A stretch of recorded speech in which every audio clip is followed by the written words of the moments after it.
Hello, everyone, and welcome back to another episode of Beneath the Lift Tower. My name's Charles McGilvray. I'm joined by Jess Keble and Simon Stacey. We are a fans podcast for fans by fans of Northampton Saints, and it's back to a winning ways at Northampton Saints as we actually got a win. How did you find it, both of you? How you both doing? Yeah, I'm good, thank you. Good, thank you. Good. Yeah. What did you think of late night on a Saturday? Yeah. It was a great game. They were absolutely dominating it, and then we nearly let them in at the end again, like typical Saints style. But we can't be down, and we won. They play some awesome rugby. Amazing what a couple of players add to that to make the difference, don't they? Like the world class, and I will call him that now, Mr. Coles, who's got an offload like a centre, and absolute brilliant player. Well, I said about Colsey before the game, like it's not necessarily the impact that he hits; it's the support play that he's got, which is just outrageous. And so, Gus makes the break through the middle, and who's on his shoulder for the offload? It's Alex Coles. Like, you don't get many second rows following up the middle of the pitch like Colsey does. It was he did make a real big difference. And I thought when he went off at 60, it's not surprised that it sort of coincided with potentially a few failings on the rest of the pitch, but yeah. That was the thing. Like, I had nothing against, like I said on the last podcast, I had nothing against Angus. I love the guy, but he's in the lock. I'll have him on the back row any day, but you just saw the difference. It was chalk and cheese. The size, the strength, the support play, the offloading. It's a hard place to play at lock. So you could see that it totally changed. The finishers, as Mr. Eddie Jones used to call them, didn't really finish off, did they? But we won't moan. We still won just. Yeah, I think that's a definite point of note that we maybe our depth and our bench isn't quite what it was last year, and at 60 minutes when we were looking quite strong and well ahead, suddenly Exeter managed to there's a few poor defensive reads, few errors that put us under pressure around the line out and whatnot, and we were suddenly a bit tighter than it should have been, but made for a great game at least. It did. And I think, was I closest with the prediction? I think. Probably. I think we're all pretty close, really. We're all pretty similar. I don't agree with. I know it's always been the case, but I don't agree with coming off the head is not a knock on, because that was clearly come off of West. Was it West's hand hit him in the head, went forward, he gathered it, and then what's his name? I can't say his name. I can't remember his name. The big winger. Favosa. Yeah. Favosa, yeah. So everyone was like, "That's a knock on," but when you see it slow motion, he doesn't actually touch his hand. It hits his head. Like, it's still, to me, he's not in control of it. So you're telling me you can header a ball forward and chase it? Yeah. But how is that allowed? What do you mean? How is it allowed? It's a knock on. It has to come off your hand. Yeah, but it's still gone forward off your body because you're not in control of it, are you? Other than your feet. I don't think any part other than your knee or your feet. That's it. Right. There's a significant change in the laws of the game. Maybe we should write to World Rugby about that, yeah. Because he didn't mean to do it. He hit him in the head, and then he gained an advantage from that. He wasn't in control of the ball, was he? He didn't mean to. But a knock-on's a knock-on. I think it is what it is. We were pretty shoddy at that point. I thought we were all over the place. I think they were pulling us apart far too easily. I just think we lost all connectivity in defence. Yeah, subs too quickly. Unfortunately, that's what happens, isn't it? Because they're not up to speed. So your the defence was immense for the first 50, 60 minutes. They were never getting through. Just a quick nice little run from the fly half that broke the line to score for their first try. But they did look like they were going to score again, and then all the subs came on, and it changed. It happens. It happens with both teams. So. Yeah, I felt like we left quite a lot out there. But I mean, you can't sniff at a win when you've lost the first round, but that should have been a 5-pointer. I think we screwed up quite a few opportunities in both halves, really, that we should have carried over the line. Like I said, a win is a win when we had what's actually quite a poor start to the season and a sort of significant loss. They probably just wanted to get, like you said, the points on the board, and we had a 20-point gap, and so I can see why the subs came on when they came on. They'd done enough in the end just to hold on. But then we are still missing some people, right? So you know, you normally have like Mitchell with like James as your replacement, for example, and you wouldn't lose as much. Where you've got Timo, who obviously wasn't playing, and a couple of other people that are perhaps still left to come in. But yeah, it wasn't a fantastic last 15 minutes, I'll be honest. And I was thinking at one point, I was like, don't do it. Like, don't, please don't do it right at the end, please. It did. Because that first 40 was like, I honestly don't think we did anything wrong. Like, even the try that they scored was just a really nice passage of play that was almost like indefensible. I was like, I honestly don't think we did much wrong. But I think their try was a poor defensive read from two players. I think we lost a bit of connectivity. Gus shot out the line. Then one of their players overran the ball, and he sort of Hutch sort of made a bit of a poor read, and so between the two of them, they probably both made half-quarter mistakes, and that led to a gap. It's interesting with Hutch because I feel like for part of it, I think Hutch played the best he's played for a really long time. Yeah, and then there were some things that he did where I was like, what are you doing? Like the two kicks that got charged, I was like, what is he doing? But then I also think like defensively and stuff, I think we didn't see a lot of him, I suppose, last season, but I think that's overall the best performance that he's done, but still with a couple of errors in there. But I mean, defensively, I don't think we've defended that well in like a good couple of seasons at that point. And I say that as, you know, being champions last season. I thought, yes, our defence was better than it was the season before because they talked about how we'd let in like 30 less tries or something on average over the season. But we weren't trying to get any turnovers or really doing anything at the breakdown. And obviously the message has got to them over the summer because we were just winning turnover after turnover and we were actually trying. And so I do think that first like 50 or whatever is probably the best defensive performance we put in for a long time. Yeah. It just fell away. It's also the mental aspect of it. You're 20 points up. You bring new people on to try and, you know, just carry it over the line. And sometimes you do just switch off a little bit, but I really don't. We still did this last season of like, we couldn't do 80 minutes. And at some point it's probably going to catch us out. Yeah, there was a few boys that hadn't, but like Colsey, to be fair, to do 60 on no pre-season is pretty impressive. Yeah. I did think, apart from his yellow card, I think Hutch would have got man of the match. But that was a harsh yellow. I still had contact to the head, I know, but it was very harsh. It's a difficult one because both of them did contact the head, both Munger and Hutch in that collision. And he did. So yeah, it's a hard one. I mean, going back to the defensive comment, I thought, yeah, that was a phenomenal performance defensively. I thought there were long spells of defence when Chiefs just weren't going anywhere.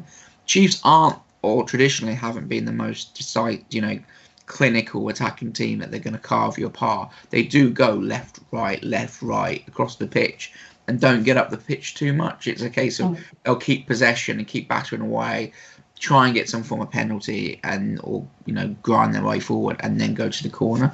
But they are a different team now. They are a bit more incisive. But there were periods of time when we were just phenomenal.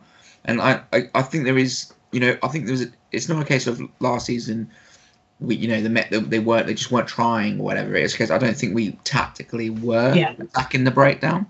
Whereas I think this year there's clearly an MO that we are going to be, the breakdown is a key thing. And I think the reason for that is they're thinking about Europe, and Europe, the breakdown is Wild West country, and you get a lot more value in just going hell for leather at the breakdown.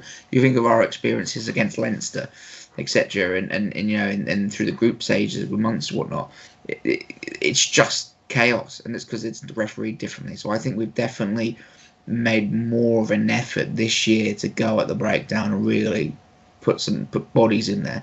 But that aside, there were just spells of the game where we were on our 22, on our 10-metre line, and it was the line the sand was drawn, and they shall not pass. They just pushing them back. It was tremendous. It was that was for me the highlight, that those long spells of disciplined defence. Where I must say though, it was also coupled with like 3 tries that were genuinely out of this world. Like I thought all of them were genuinely incredible in different ways, like for different particular reasons. And so it just felt like I said, for that first sort of 60 minutes, it was like everything just meshed together so well. And then like you said, the replacements come on as they needed to. Like you said, Coles couldn't do 80 minutes. Like that just wasn't. You just can't do that. Can't do that to someone in the first. And then obviously when you send I don't think McParland had a bad game this time. It's a drastic drop off in pace from when James went off. Yeah, and we we work well with pace. We always have done, and he's still learning. He's still like, 19, and he's still yeah, exactly. Like they're really good opportunities to learn, and he really is being thrown in at the deep end. Yeah, So. I think his box kicking was a bit better. He was a lot higher, but it needs a lot more. It's still his weakness, I'd say. I think the pace that does drop off a little bit, but I think it's passable. It's his box kicking is just that's his big work on, which I'm sure he'll get there. But it's like, James kicks it, it goes a mile in the air, it's perfectly completable, and it's 5 foot, 3 foot from the touchline, and so you can pin them in, you can keep them. Whereas a lot of the McParland box kicking was sort of a lot further in field, and so suddenly it opens up the opportunities to counter because you've got a blind side. You're taking the ball 10 meters in the pitch, and you've got the defenders to cover the whole pitch because you can, with a bit of pace, get it right into the midfield. Or if there's support play, you can get down the edge, down the blind side as well. So it's that accuracy that will come with time.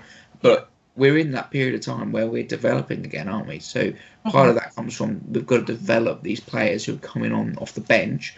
Robbie Smith, for example, he's looked good and promising, but he hasn't played an awful lot of game at Premiership level, right? And so he's a key player that he's going to be our second choice hooker now.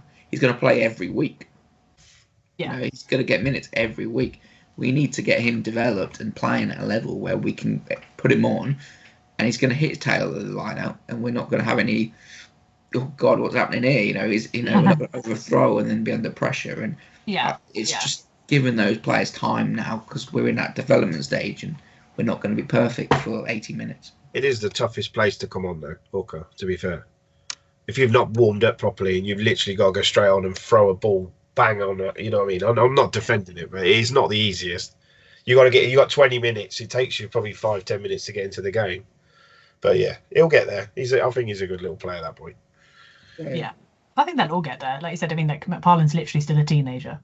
Exactly. I mean, to be thrown into Prem rugby as a teenager, and to be playing it's hard. But I do think he's got the best to work from. He's literally got the best in the Prem in Mitchell.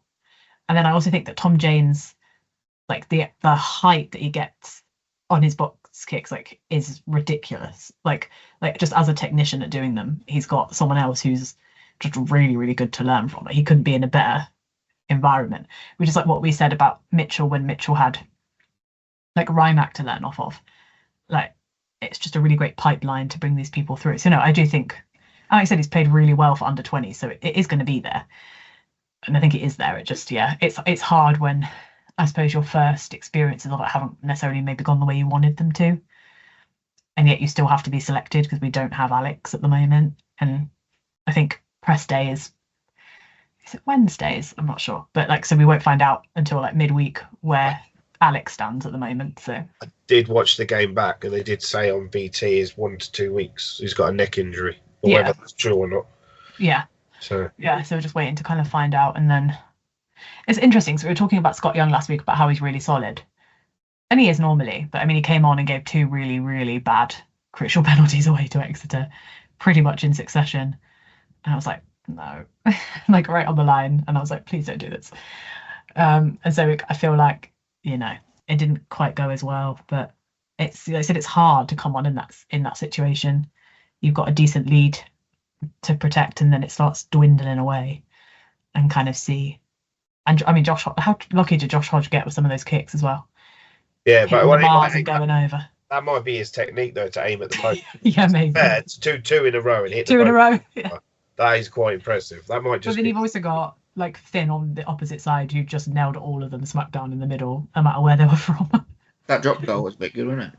Was ridiculous. He's ridiculous. He is ridiculous. So. Why did he review that? I was miles away from where I saw that. The ref was right under it. To be fair, he said that he turned around and a player was obstructing his view, and you can't give it if you haven't seen it. So Yeah. You know, that's what it's there for. He was like, you know, and to be fair to Finn, it wasn't given straight away, and Finn literally waved his arms about like, "Are you serious?" Exactly. But the ref did literally say, "I couldn't see it. Like I was obstructed, but someone obviously standing in front of him was obviously taller than him, and he couldn't see it, and the touch judge wasn't in the best position, so it took them 5 seconds to check. To be fair, so it's not like it really. Yeah, I mean, we got to see it on replay, so it wasn't the end of the Exactly. day. Yeah, exactly. No, he's absolutely ridiculous. You shouldn't be that good that young, but he is. That's what you need. That's what you need, don't you? If you just need to board the board going, nothing going on, nothing outside, just hit 40-meter drop goal, boom, 3 points, carry on. I mean, yeah, it's the head on his shoulders, isn't it? It's kind of head you get on your shoulders when you've played the game for 10 years, not like 2 or however far into his career he is at that point. Like, no, it's crazy. But yeah, so we're talking about like this last week about how worried we were about Exeter's pack. How damning was that they took all 3 off at half time? Do you know, I said this last week though. I said that Painter's got weight to him, but he doesn't strike me as a fit individual, and he just got demolished. They all just got demolished, like time after time. And I was like, it's all well and good having the weight to you, but if you haven't got the technique, or you literally can't stay standing up on your leg, like, yeah, they just completely like Manny was just, all of them were just having the time of their lives for that first 40 minutes, honestly. I think it was their hooker as well, because he hooked the ball. I'm not blaming the lad. Their scrum half. He hadn't played for a year and a half, so he was probably rusty. And they were moaning that he weren't putting it in the right place. Well, the point was he put it in the second row. If you still can't get out the back to the back row from there, you've got issues. So they also mentioned a lot about like stability. He was like, "I will hold us here until everyone's stable." So for some reason, like they couldn't stay still. But it's that way. We spoke about it, didn't we? Like Manny was phenomenal, and he took Aaron Bainter into such a low, difficult position that if you're the size of a giant and you weigh that much, you can't physically maintain the stability and be that low to the ground. Like I thought Manny was just masterful. And then I mean we got weaker when we changed the bench, when we changed the front row, but the 3 that started just completely, you could say it won us the game, because first scrum of the game we got the penalty because Aaron Bainter came off his feet forward. He lost his balance, right? Because we were taking them to places they did not want to go. If we couldn't have done that, that game could have gone very differently, right? So it just tells you the quality that we've got, the ability, the technical understanding of the coaching and the players, and they went out and phenomenal effort. I thought Manny was great when he was on. I feel like it's been a great weekend watching scrums like across the thing, and I don't normally say that because it's not normally my forte, but like watching like Bristol Gloucester and like Fosogbon absolutely school Genge, and then we had it announced. It was so much fun. It's just been so much fun watching different battles this week, because that one with him and Genge was just objectively funny, because Genge got up in his face like immediately, and then he just stayed so calm. Fosogbon was just so calm, like, get out of my face, and then just absolutely scored him and then waved him off when they subbed Genge because he was losing. And then to see ours just like the same, like Manny just absolutely schooling someone who he was probably second choice to, right? Like second choice to, well, actually they probably wouldn't have even, there's probably not much overlap. He wasn't a prop, was he? He was a number 8 from memory. And I think Ferg said, yeah, of course, excuse my friendship, Ferg said he's got the perfect bottom prop, and he said, I'm going to make that boy into a prop. And look, what's he been a prop? Yeah. Here's 3 years. He's absolutely schooling someone heavier than him. So there's also probably an element of it though, of like, you left the club to, in theory, move on to better pastures. Now I'm here, and I'm just going to completely school you off the pitch. I think it was just his choice. He wasn't getting in, was he? Because he wasn't fitting the style of player that Saints were looking to play. So best for him. He went and found a club that wanted him to be him. You literally, it's like I said, you look at him and Manny and like just the physiques of them, and they couldn't be any more opposite, despite being, in the same position. They are different sides of the scrums. They are different sides, yeah. Naturally, you got to compare Aaron to Big Trev as Big Trev, yeah. More of a I love Big Trev. That guy absolutely mobile. That guy just throws himself into tackles, Big Trev. But he absolutely schooled CEO as well, and he was their captain. To take their captain off at half time because he's absolutely mullered him in the scrum. That's a big statement. Well, I think he did that scrum under the post. He absolutely smashed it.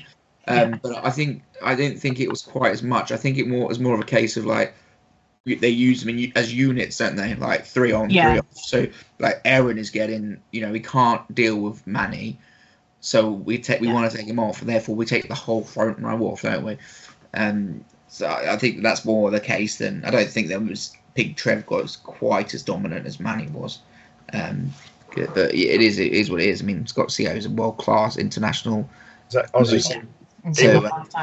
So for Trev to have any form of dominance over him is a great effort. So yeah. Moving away from the front row, it's probably the most we've ever discussed front row for. People have turned off by now. Yeah, one thing I noticed more so, and I think we played this game very tactically.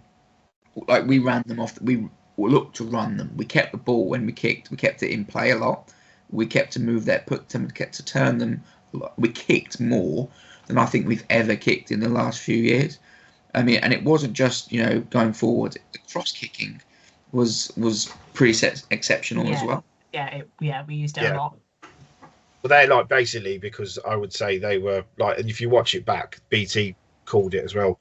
They were so one-dimensional, and their attacking plays were so easy to read. That's why it was just like bang one side. All right, they've spread it, bang the other side. That ball from Ferbs to Hutch.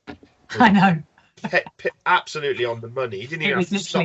Straight in his stride, straight in his arms, bam, straight in the corner. Absolutely. It was perfect for both of them, wasn't it? It was like Ferber wanted it right in that corner, so he got it inch perfect. And then it's a hard job, I think, to run onto a ball and make sure you're in the perfect space to catch it. And Hutch was just there, and it just fell in. Off he popped over. He literally just had to fall over.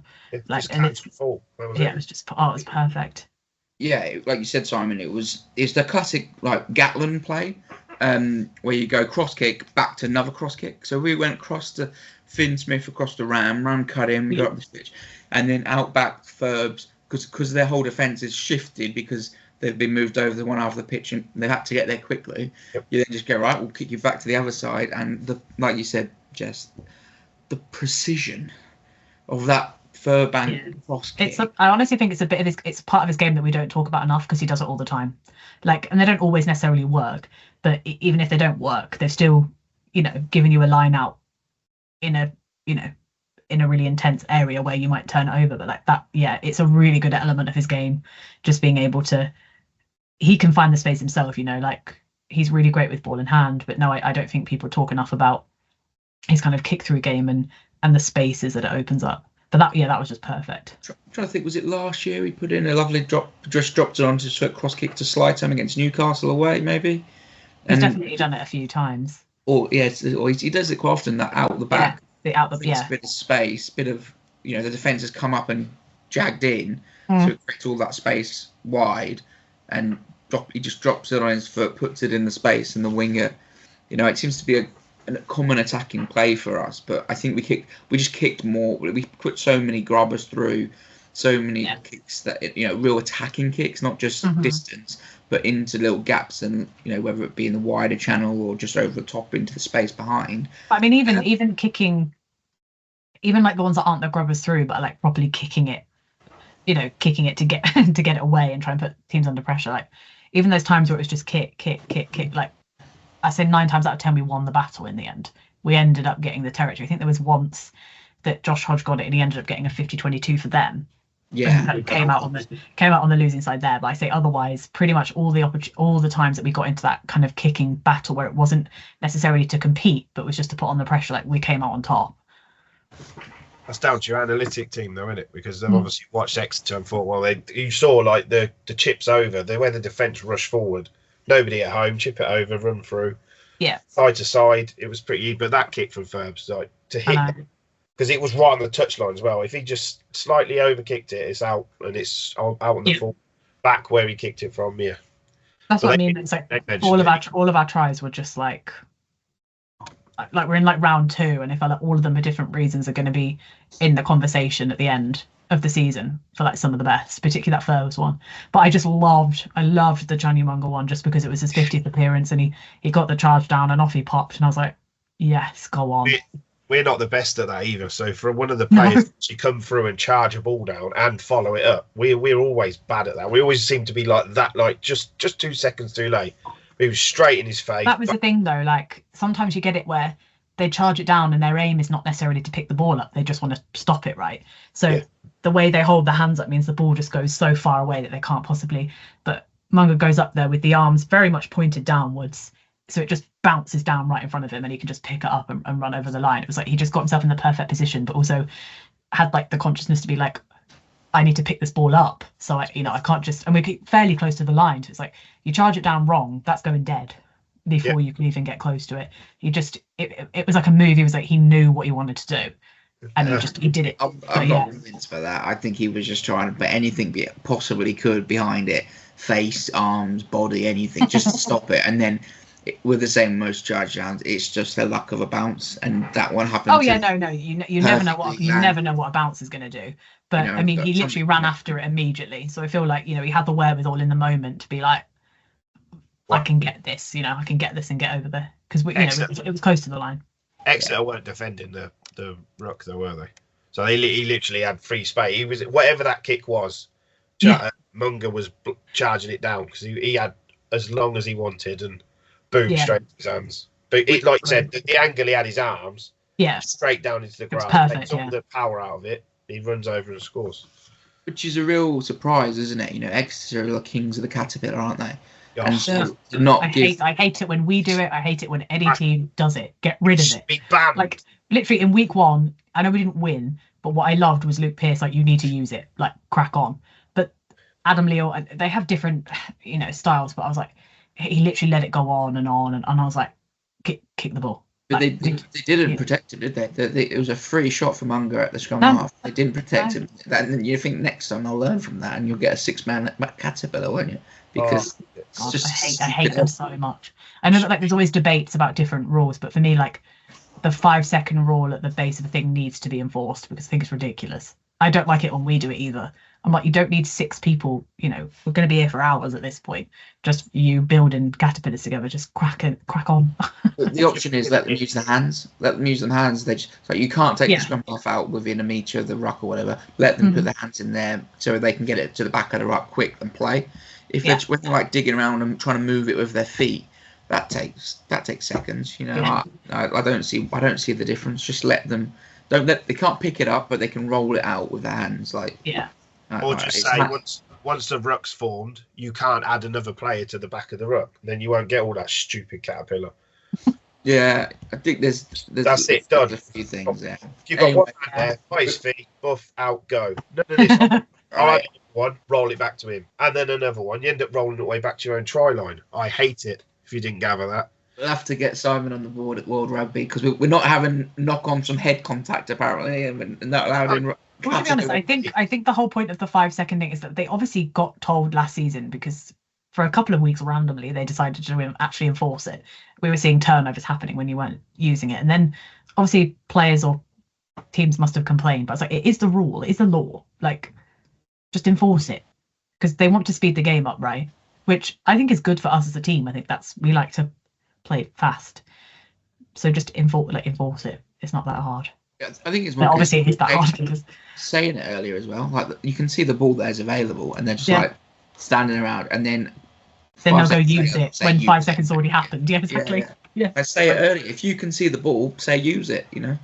It's also the time clock for the bloody conversions. Why are they not shrinking that? I thought they were talking about doing it, because Hodge, we had one right in front of the post, and he just stood there watching the clock till he got to 15 seconds and then chipped it over. So what are you doing? They have cut it down. You only get a minute now for both conversions. Yeah, you get a minute for both. Well, it just seemed it took forever. Look, one's in front of the post should be 30 seconds and get on with it. I mean, I'm happy. I don't mind if people use the entire time slot they have. I think they're entitled to do it, and I think when refs try to make you use it, because we had that with Luke Pearce, didn't we? And they were like, you need to use it, and Smith was like, no, I don't, and Pearce was like, no, you have to kick the ball, and so he just did. But I was like, so I'm happy for people to use the whole time frame, but perhaps there's a conversation about, do you actually need that long? Because like I said, Hodge was ready to go and just stood there from about 30 seconds left.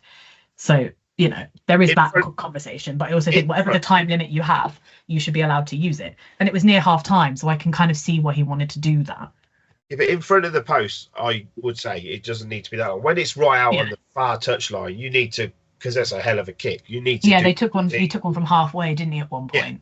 That's fine.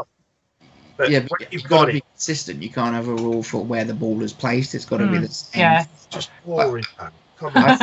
I think the rules are consistent. They can use it if they want, but you don't. Like you've got stuff like Luke Pierce, who thinks he can do what he wants, and the rules that apply to only him what he wants to apply. And he tells Finn Smith he has to take it. It creates an argument, and then we concede later in the game, and we almost lose the semi-final because he's rushed him, right? And then at the weekend when you've got Foley saying to the player, "Don't worry, you can take as long as you want." Yeah, I think that's all the the thing. time. You've got to have consistency. I still think that Piers is one of the best refs out there. I just don't think that was a great shining moment for him of like trying to tell him to use it. And then obviously next weekend he didn't do it because he'd obviously been told by someone like, you weren't supposed to do that last weekend. It's not his job to create entertainment. His job is to implore the game. Yeah. Impose the rules, the laws of the game. That's what your job is. He's You're not there to speed it up and make it an entertaining fixture. He's obviously a fan. He wants to play on and get on with it and not bore the poop out of the fans by waiting while you just sat there. I do. That's not his job. It's not that I don't get the idea of like speeding it up. That's fine, but like you literally have a set time on the clock, and like you can use every second of it. It's why I always find it weird when people boo, like when we booed Hodge for doing it. And I was like, you wouldn't be booing if it was the other way around. Like you'd want him to use every second of it. Yeah. It did make me laugh though. I think it was about 73 minutes. I think all the crowd started jeering Exeter because they were taking forever to get to the halfway. I'm like, let them take as long as they want. They're wasting their time. It's their own time at this point. Yeah. We don't want them to get on with it because they're catching us up. But then I also find that aggravating, like when you're there as the other team, like waiting for like a line out or whatever, and they did a big huddle, didn't they? Yeah. And he was like, next time you huddle up in the middle of a game, I'm going to free kick you. And I was like, yeah, you should, because it's silly. You don't need to have a huddle of like it was a line out. It was a line out on the 5 meter line, right? So surely the huddle is just get the ball and get over the line. Like, what is there to that's the law. They've imposed the laws. You're not allowed to have a conflag and a huddle prior to line out. You don't need one, do you? In theory, he should have just free kicked them straight away, like because that's the law. All your calls are done on the training pitch. If you just say a certain word, you line up with the 5, 6, how many men, and then who's going up. That's it. You don't need to stand there and go, "We'll say this." It's just wasting time. You're right. Ping them, free kick, on with it. I think in the crucial part of a game, you want to make sure that everyone is on the same page. You know what you're about to enact. You know what you're about to do. And so I don't mind them taking a bit of time, but they don't. It's when it gets to the point of like we're down to 14 men, so we're gonna have a little conflab just to waste time. Like if it's time wasting, then I'm not a fan of it. But if it's like a case of no, this is a crucial part of the game. Give them a moment to compose themselves and get this part right. Let's let rugby be rugby. Let them go out there and play and do something correctly, and that's what we want to see. We want to see rugby played well. Like let them get it right. Don't.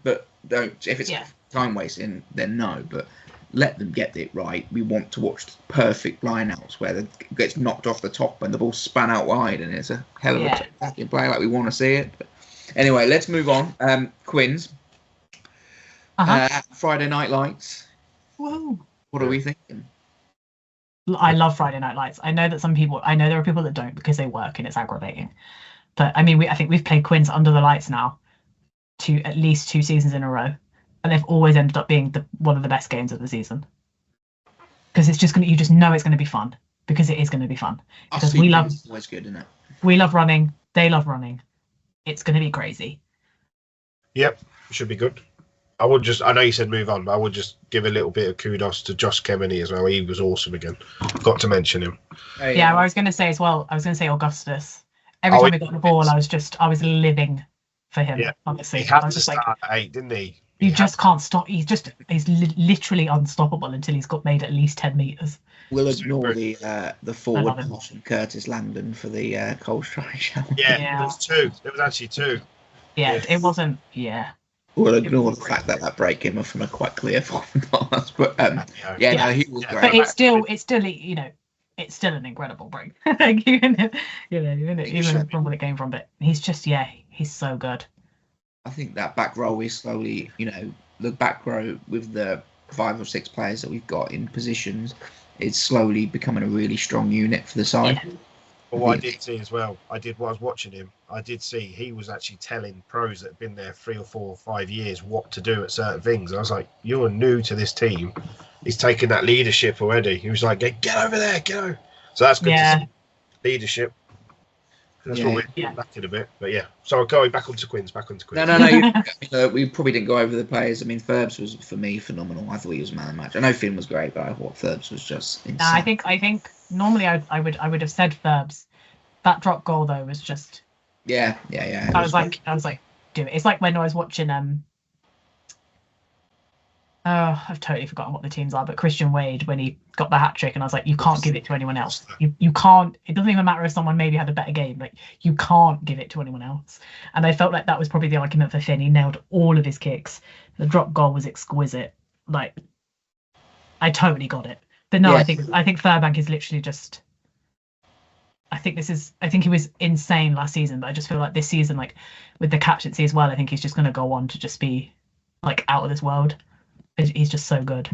Did you see what I was saying about Tommy, though? I know he's world class wherever he plays, but you just saw the destructiveness of him on the wing.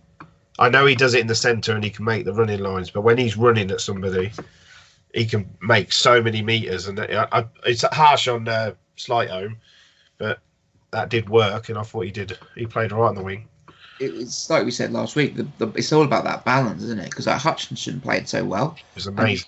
And what you get with Hutchinson is that his absolute world-class ability to move the ball, just manipulate defences, and he was just involved in so many things and really incredible. So, like, if you play Freeman at 13, we're all convinced Dingwall's definitely playing. So, like, you lose Hutchinson, don't you? Like, you might gain that explosive pace of Slighthome, but you'd lose Hutchinson, right? So, but maybe Ram does. There's such quality in that. Well, that's the thing, though, isn't it? You can base it on who you're playing. Like, you have the ability to literally. Everyone's so good that you have the ability to like base it on. So for me, for example, against Quins, where you're going to have probably a lot of open space, I would start Ollie, just because there's just going to be just reams of space for him to be able to run into. But even if someone disagrees with that, whatever, I just feel like, generally speaking, like you have the ability to be completely tactical of like, who are we playing, what's going to work best in that combo, and everyone's going to deliver in whatever that is. I think exactly. Didn't he play? I'm trying to remember the numbers. Was Tommy 11? No. Yes. Tommy was 14, I thought.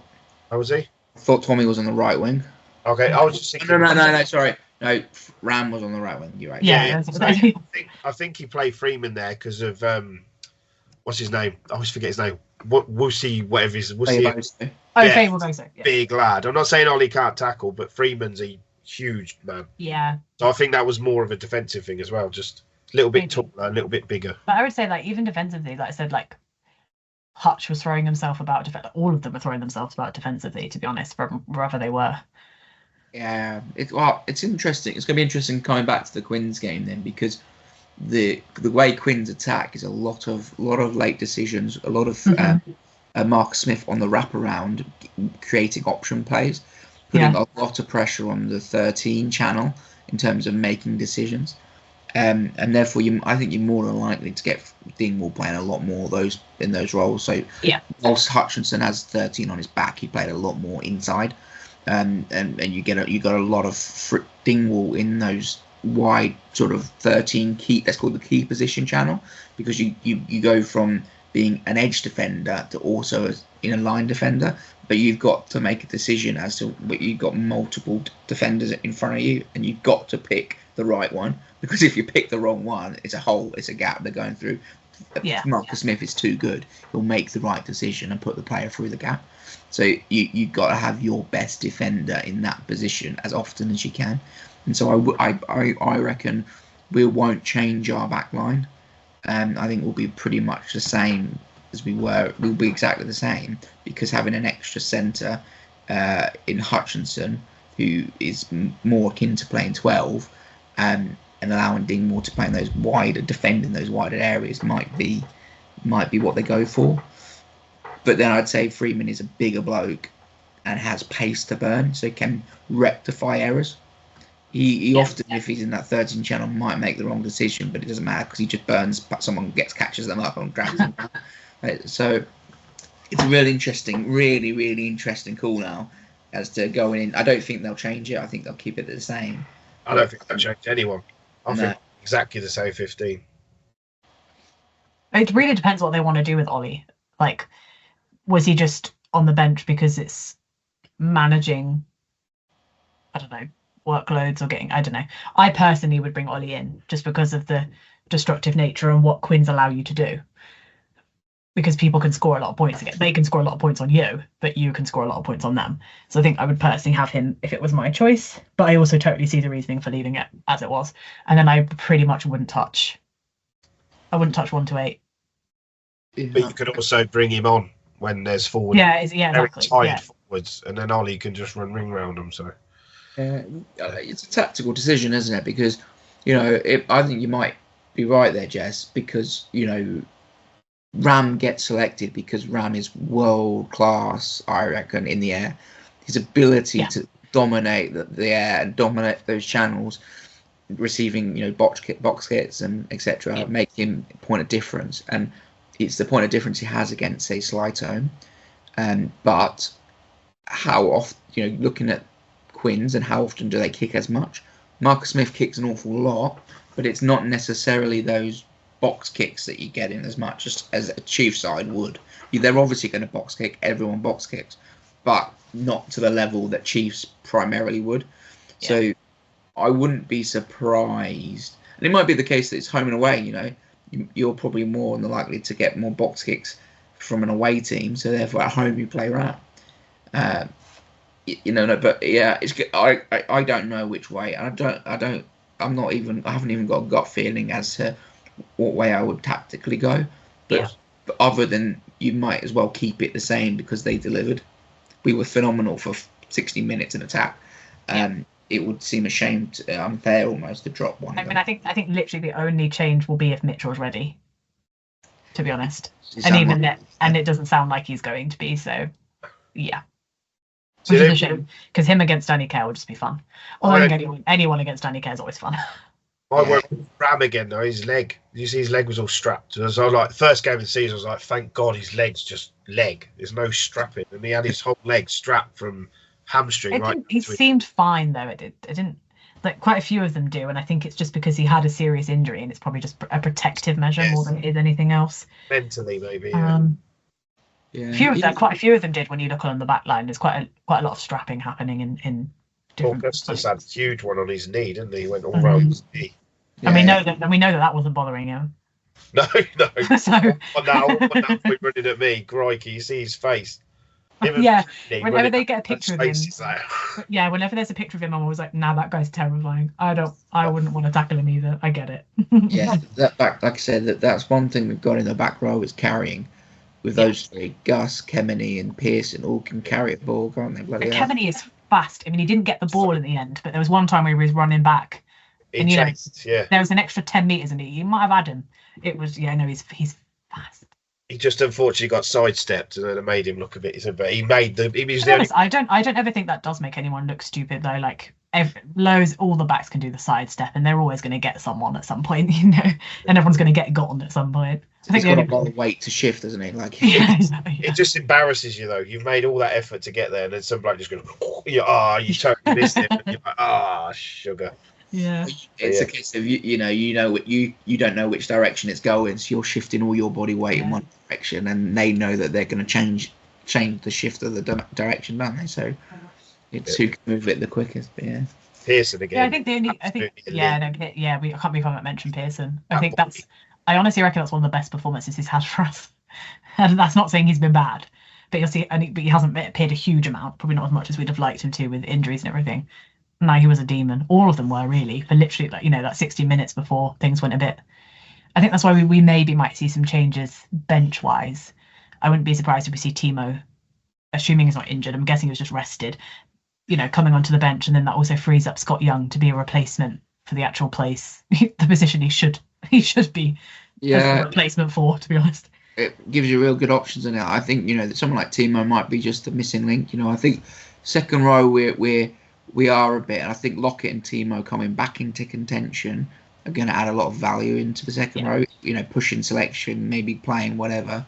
But then you say then you have your options for the bench are Angus Scott Young, Sam Graham, and Henry Pollock. Like, that's not a bad back row, is it, in itself? I'd love to see Pollock in a game like Quins, where, because he does love also opening up the space. He's very scrappy, and I think that could be a lot of fun. Yeah, and their 7, Will Evans, he's sensational over the ball. Like, he's so quick at getting into position and getting turnovers, and that's a key threat for us. We have to, and it's one of the things we were poor at last season. In when we came up against a side that had a legit pilferer of the ball who could get into that jackal position, and still Will Evans, Tommy Raphael, Conan Trial for Leinster even. I can't remember his name. Say again, mate. The guy at Bath, I can't remember his name. Barbary? I can't think of his name. Something was Ted Hill. Ted Hill, yeah, that's the one. Ted Hill makes me laugh so much, because like every time I see him, like he reminds me so much, and it's a complete tangent. He reminds me so much of like Clark Kent Superman, because every time he's walking in, he's wearing glasses, and I swear to God, he looks like a completely different person. And then he takes the glasses off, and I'm like, I actually understand now what people were saying about how they didn't know who Clark Kent was when he put his glasses back on. It makes you understand. Like, Clark Kent could have he really could have done it, actually. Yeah. But let's say when we have struggled last year and over the last few years when the team's got a proper pilferer, and it's why I was like, I really liked seeing us actually getting some turnovers, because maybe we're going to actually try and compete. Because like I said, like to be honest, everybody was getting to it. It wasn't just the forwards. I mean, Hutch put in some ridiculous turnovers. I think Dingwall got a really good one at some point, and then you had Pearson getting a couple. Like, we may actually be able to compete at that kind of aspect of it. Yeah, I think we had 5 within 20 minutes when I watched that. That's crazy. That's madness. But it's that in attack. We look for space, move the ball quicker, but you can't allow a player to get isolated to give someone like Will Evans that opportunity to get on the ball, because he's waiting for his chance. And turnovers are such a crucial part of the game. So, it's like we noticed last year, wasn't it? We beat Leicester at home, didn't we, quite comprehensively? But like Tommy Raphael turned us over repeatedly. He went off injured, and the game changed. And he stood out because I remember you had said that before. But like, we do struggle in those areas, and just like we won, like I said, comprehensively. But he really tried his hardest to ruin it. Well, it was a close game until he went off, and then suddenly the ball was moving around a lot more, and we didn't have to worry so much about it. But like I said, we've got to be hitting those rucks with real ferocity. Obviously it's all about the keeping in line with the referee, and you don't want to be showing you going off your feet in the Prem, because that's a hot view for the Prem. They don't like people diving off their feet, which is fair enough. It's the laws. European refs have a different view on it. Exactly. That's the rule, but we just need to make sure that we're hitting those rocks and maintaining that ball very quickly. It's all on your referee as well, though, isn't it? Different refs ref the ruck differently. Like that refed it differently to who did Bath? Was it Pearce? Yeah. Was it Pearce? Yeah. He totally refed it totally differently, and he was letting certain things go, but not other things. Like Exeter kept going off their feet, pinging them. That's probably why we had so many more turnovers, because he was a bit more lenient at the ruck. But yeah. Well, I'll have Carl Dixon now, and it'll all be ruined. Oh, no, if they never do that again. I don't think they will. Never play Harlequins with Carl Dixon as a ref. I can't remember. He was. I think he might maybe ref them again, but I think it'll be a long time before he refs us and them. What I mean. Saturday morning, he was in Japan doing. I think he was running the touch. I think for the Pacific Nations, and then Sundays he's on the touch in the Premiership. So I'm pretty confident that's what I saw. He played. He must have been straight on a plane and straight to wherever. Yeah. Oh, the RF, you love him so much they probly cloned him. Yeah. That's what we need, isn't it? Imagine that, 4 Carl Dixons, and that's your official squad. Yeah. I'll pretend the match if that happens. Anyway, let's go to some predictions. What are we thinking? Is it going to rain? I got it right. I did get it right. Get away at 2 again. I got it right about the weather. 2. I'm just checking it was going to rain. I was absolutely bang on about the weather. Yeah, it was dry. Also, I think I guessed last week 28-22, and it was 30-24. So I said 32-28. So I was bang on the gap, just 2 points higher. We were nearly there. We were all nearly there. I think this will be higher scoring. I'm gonna go. No Ray. No I'm Ray. gonna go 40-28. Brilliant. Okay. Wow. 12 I'm points. just gonna pray that what usually happens between us happens again, where we score high. Everyone scores high. 36-32. Okay. I'll go 33-30. I think. Oh my God, I've gone too far apart. But I don't know. The thing is, I think we are a better side than Quins if we turn up like we did in that first half. Yeah. I think defensively they're not quite the same as us. I just think we were phenomenal, and Radford is clearly a class act when it comes to getting teams fired up to tackle. Oh my God, we definitely have to end though talking about Vesti getting caught on the big screen again.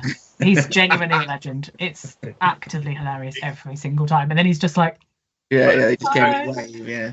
I don't know if you ever noticed Radders. He because I sit up near the stairs where they go up. He's got Saints coloured Nike Air trainers. That's how dedicated he is. Legendary. They can be goal.